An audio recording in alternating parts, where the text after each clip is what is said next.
ஏய் எத்தனை பேர் சொல்றா வெளியே வரடா எவ்வளவு நேரடா இங்க சொல்லி சொல்றல ஏய் சொல்றல திறந்து விடுங்கடா ஏய் மேடம் ஜெயிலோட 500 மீட்டர்ஸ் இன்னும் சேஃப் ஜோன்ல தான் இருக்கு.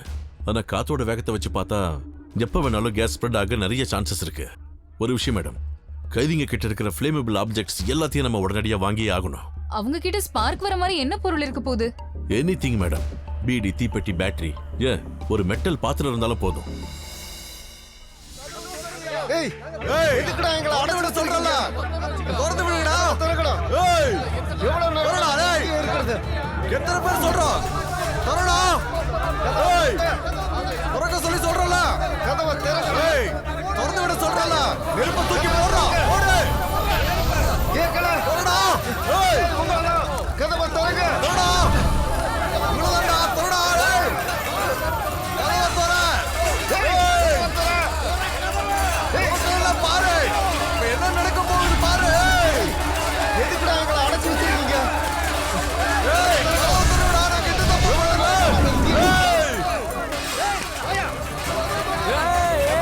ஏய் கதவு தரே இல்லங்க இந்த மாதிரி வயலன்ஸ் சிச்சுவேஷன்ல நாங்க உள்ள யாரையும் அலோவ் பண்றது இல்ல. It's dangerous. பாக்குறீங்கல்ல தேனி கூட்ட கலச்சு விட்ட மாதிரி நம்ம கண்ட்ரோல்ல இல்ல. வாங்க வாங்க போலாம். இந்த மாதிரி சிச்சுவேஷன்ல நம்ம அவசரப்பட்டு என்ன பண்ணாலும் ஜெயில ரத்த ஆறு தான் ஓடும். அவங்களுக்கு கேஸ் லீக் ஆகுதா பூகம்பம் வருதா எதுவுமே தெரியாது. அவங்களுக்கு தப்பிக்க ஒரு வாய்ப்பு அவ்வளவுதான். அப்ப நம்ம கை கட்டி வேடிக்கை பார்க்கணுமா? அப்படியெல்லாம் இல்ல சார். ரிலீஜியஸ் லீடரோ இல்ல பொலிட்டிக்கல் லீடரோ யாராவது இங்க வரணும். அவங்க இங்கத்திய சிச்சுவேஷனை பத்தி விளக்கமா சொல்லணும். அப்பதான் இவங்க கேட்பாங்க. நான் வேணா ஏடிஜிபி கிட்ட பேசுறேன். நகத்து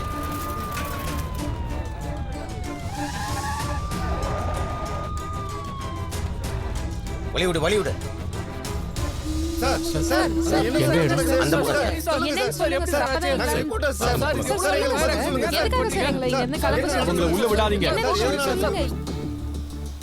சார். இதுக்குள்ள போக முடியாது சார். அந்த பக்கம் டேஞ்சர் சார். ஜெய் ஜெயிலுக்கு போயிருக்காங்க. ஓ ஜெயில சிச்சுவேஷன் நீங்க நினைக்கிற மாதிரி இல்ல. எலக்ட்ரிசிட்டியை உடனே கட் பண்ணி ஆகணும். நோ விஜய், ஜெயில எந்த காரணத்தை கொண்டும் எலக்ட்ரிசிட்டியும் கம்யூனிகேஷன் டிவைஸையும் கட் பண்ணக்கூடாது. அது கவர்மெண்ட் ரூல் சார். எஸ். வெளியில கொஞ்சம் பிரச்சனை ஆயிடுச்சு. கைதிகளோட சொந்தக்காரங்களும் நண்பர்களும் வெளியில கேட்டுக்கிட்ட வந்து போராட்டம் பண்ணிக்கிட்டு இருக்காங்க சார்.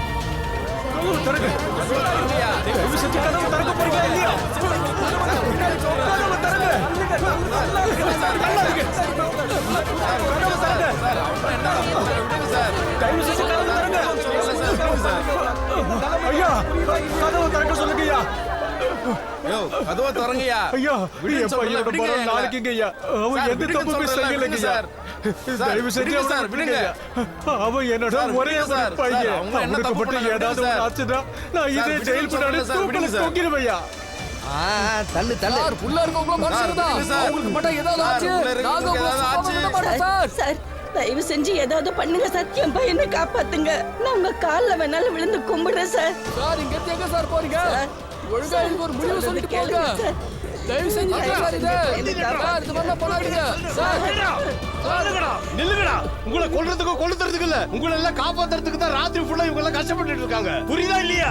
இந்த நேரத்துல வந்து என்ன வேணாலும் பண்ணுவீங்களா? நானும் போலீஸுக்கு எதிராக போராடி நிறைய லத்தி சார்ஜ் வாங்கினவன் தான். போகடாங்க. புரியுதா?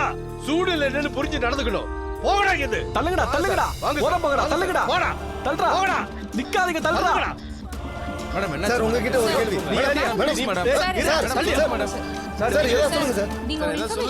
நீங்க எதுக்கு இவ்வளவு கோவப்படுறீங்க? போடா பைக்க தூக்கி. இந்த ஆளு யாரியா நம்மள தள்ளி விடுறதுக்கு?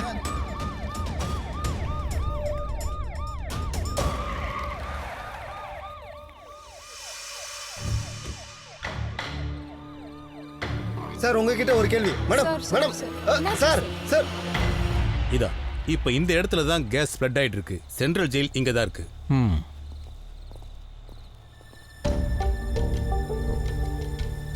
விஜய், இந்த ஜெயிலை எவாக்குவேட் பண்ணாம வேற ஏதாவது வழி இருக்கா? சார் இது ஆல்ரெடி டிஸ்கஸ் பண்ணியாச்சு. கேஸ் ரீஃபில் பண்றது தான் ஒரே ஆப்ஷன். அதுக்கு கோயம்புத்தூர்ல இருந்து ஆளுங்க வரணும். அவங்க ஆல்ரெடி கிளம்பிட்டாங்க. 5 மணி நேரத்தில் இங்க வந்து சேர்ந்துருவாங்க.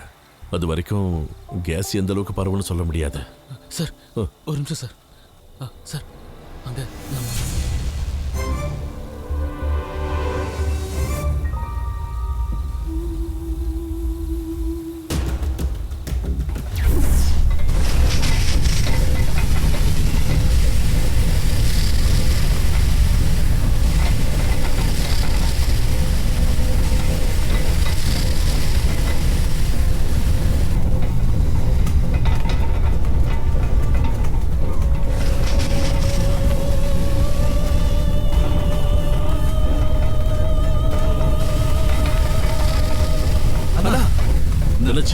ஆனா பிரஷர் திடீர்னு ஜாஸ்தி ஆயிடுச்சுண்ணா.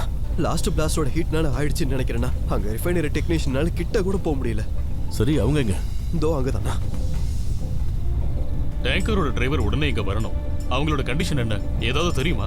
டேங்கரோட பிரஷர் கேஜ் தெரியணும். இதுல மீட்டர் டீடைல்ஸே கொடுக்கல. அவங்க வந்தாதான் அதெல்லாம் தெரியும். கமிஷனரை கூப்பிடு சார். ஷாஜகான், அந்த 2வது யூனிட்டி வர சொல்லு. அவங்களே வந்து உங்களுக்கு ஹெல்ப் பண்ண சொல்லு. போ சீக்கிரம். விஜய், டேங்கர்ல பிரஷர் அதிகமாகி பபிள்ஸ் உருவாயிருக்குன்னு நினைக்கிறேன். இதை இப்ப கண்ட்ரோல் பண்ணலன்னா புது பிளஸ்டர்ஸ் இன்னும் ஃபார்ம் ஆகும். அது மட்டும் இல்ல, பேக் பிளேட் உடையறதுக்கும் கூட வாய்ப்பு இருக்கு.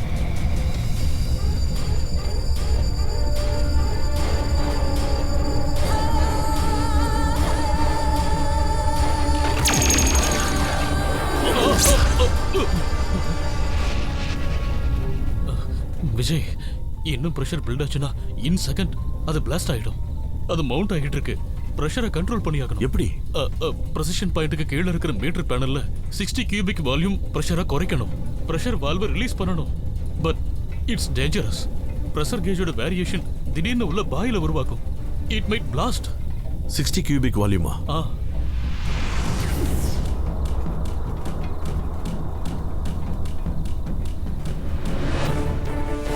விஜய், நோ விஜய், போக வேண்டாம்.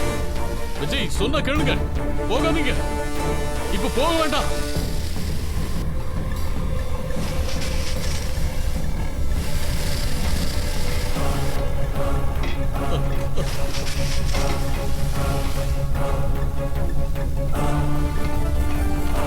விஜய், நோ.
செகண்ட் யூனிட் வந்துச்சா? வந்துட்டாங்க. ஏன் நிக்கிற? போய் வேலையை பாரு.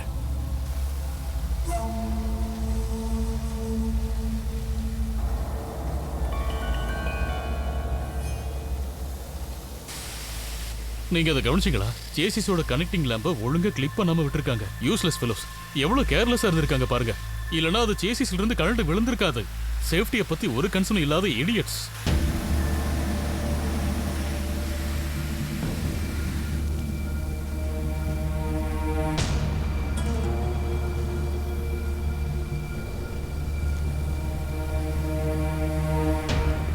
சார், அந்த ஜெயில் பிரச்சனையை கொஞ்சமா சமாதானப்படுத்திருக்கேன். சும்மா தேவையில்லாம யாருக்கோ பப்ளிசிட்டி கிடைக்கணும்னு செய்யறது சார். எல்லா இடத்துலயும் இந்த மாதிரி முட்டா பையங்க கொஞ்சம் பேர் இருப்பாங்க சார். நம்ம அங்க கொஞ்சம் பொம்பளைங்களை பார்த்தோம்ல, அவங்க வீட்டுக்கு போய் பிரச்சனையை சொல்லி அவங்கள பயமுறுத்தி இங்க கூட்டிட்டு வந்திருக்காங்க சார். இது யாரும் வேணும்னு செய்யற மாதிரி தோணுது. ஓவர். விஜய், ஹாஸ்பிட்டல் வந்து டேங்கரோட டிரைவர் மிஸ் ஆயிருக்காரு. ஆக்சிடென்ட் கேஸ்ன்றதுனால பயந்து ஓடி இருக்கலாம். இருந்தாலும் ரிஃபண்டருக்கு நான் இன்ஃபர்மேஷன் கொடுத்துட்டேன்.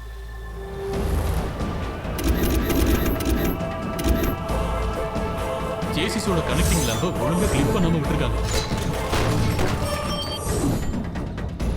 இது யாரோ வேணும்னு செய்யற மாதிரி தோணுது. டேங்கரோட டிரைவர் மிஸ் ஆயிருக்காரு. உனக்கு மட்டும் ஏதாவது ஒண்ணு ஆச்சுன்னா நான் இதே ஜெயில் முன்னாடி தூக்கல தொங்கிடுவையா.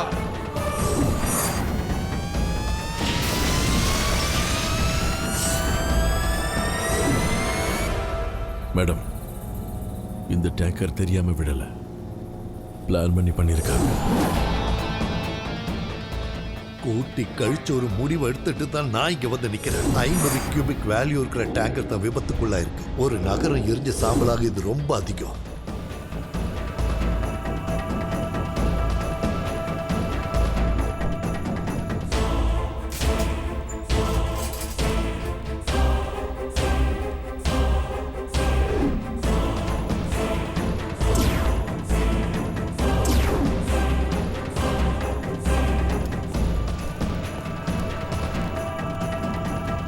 எல்லாமே செட்டப், கான்ஸ்பிரஸ், இது எல்லாமே கனெக்டட். இந்த ஆக்சிடென்ட், அது நடந்த விதம், அதுக்கப்புறம் நாராயணமூர்த்தி சொன்ன டீடைல்ஸ், அப்புறம் என்னன்னு தெரியாம அந்த ஜெயில நடந்த போராட்டம், யாருமே சொல்லாம நியூஸுக்கு போன அந்த செய்தி, அப்புறம் கைதிகளோட குடும்பத்துக்கும் அந்த விஷயம் போயிருக்கு.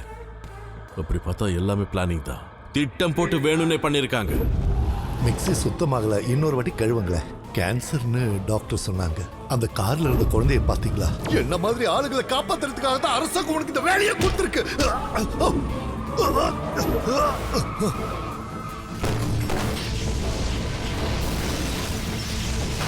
இதை அழுத்திடுவேன். நான் இதை தெரியாம செய்யறேன்னு தயவு செஞ்சு நினைக்காதீங்க.